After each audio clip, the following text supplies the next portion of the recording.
Pernah nggak sih Anda kepikiran, apa yang sebetulnya membedakan program studi bisnis atau ekonomi yang, ya bagus, dengan yang benar-benar luar biasa? Seringkali, jawabannya itu cuma satu kata, unggul. Nah, ini adalah status akreditasi paling puncak dari Lamemba, dan sekarang kita akan coba bongkar sama-sama resep rahasianya. Oke, ini dia sumber utama kita, formulir DL07. Eits, jangan langsung pusing lihatnya kayak tumpukan dokumen yang ribet ya. Coba deh, anggap ini sebagai buku panduan atau peta jalan yang jelas buat membangun keunggulan. Inilah aturan mainnya. Jadi pertanyaannya sekarang, apa sih yang benar-benar dibutuhin? Karena ini bukan lagi soal centang-centang daftar persyaratan aja kan?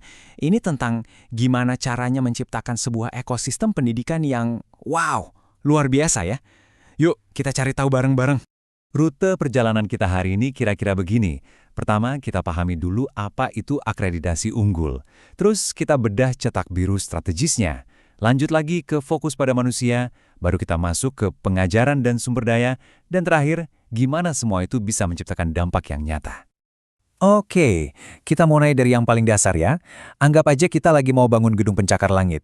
Apa langkah pertama yang paling krusial? Tentu aja punya cetak biru atau blueprint yang solid. Tanpa itu, ya semuanya bisa ambruk di tengah jalan.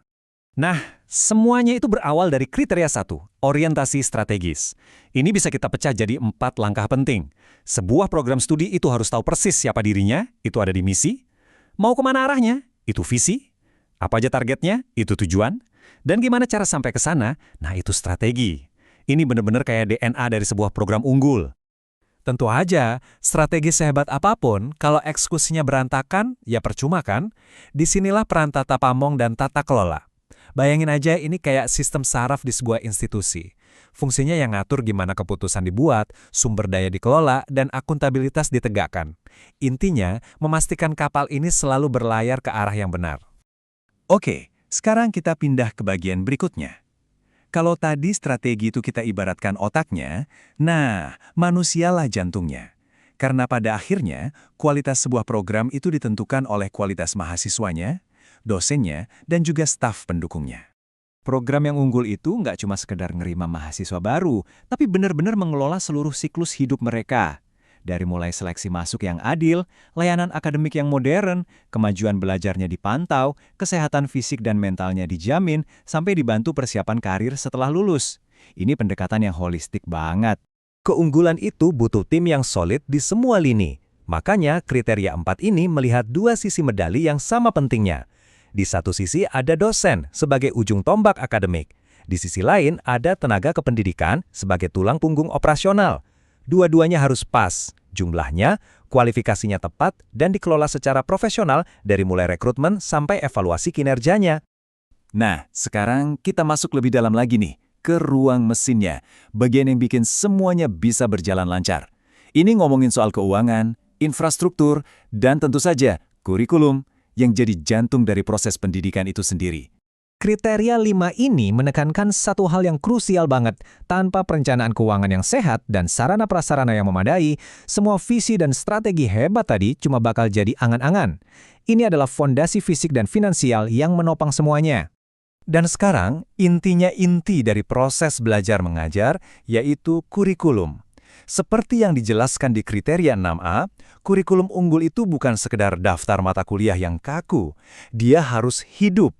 Harus nyambung banget sama kompetensi lulusan, harus bikin mahasiswa aktif, relevan dengan perkembangan dunia, dan yang paling penting, harus mau terus dievaluasi dan diperbaiki. Nah, ini salah satu konsep yang penting banget.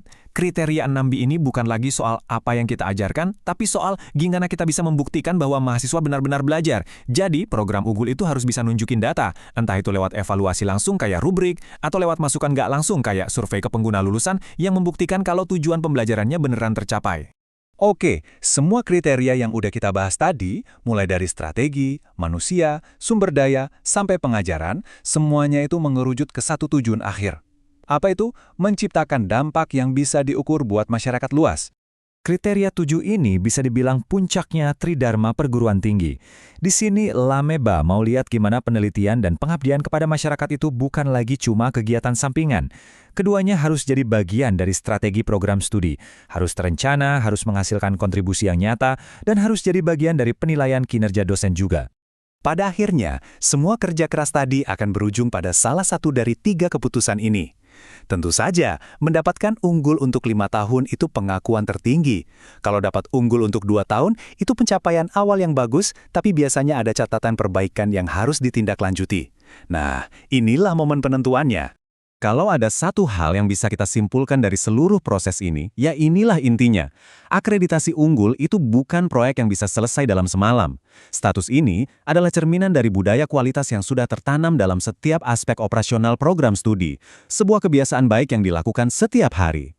Jadi, setelah kita sama-sama membedah seluruh kerangka kerjanya, dari visi strategis sampai dampak nyata buat masyarakat, pertanyaan terakhir buat kita semua adalah, apakah program kita sudah siap untuk mulai membangun? Atau mungkin melanjutkan pembangunan menuju keunggulan yang sejati? Cetak birunya sekarang sudah ada di tangan Anda.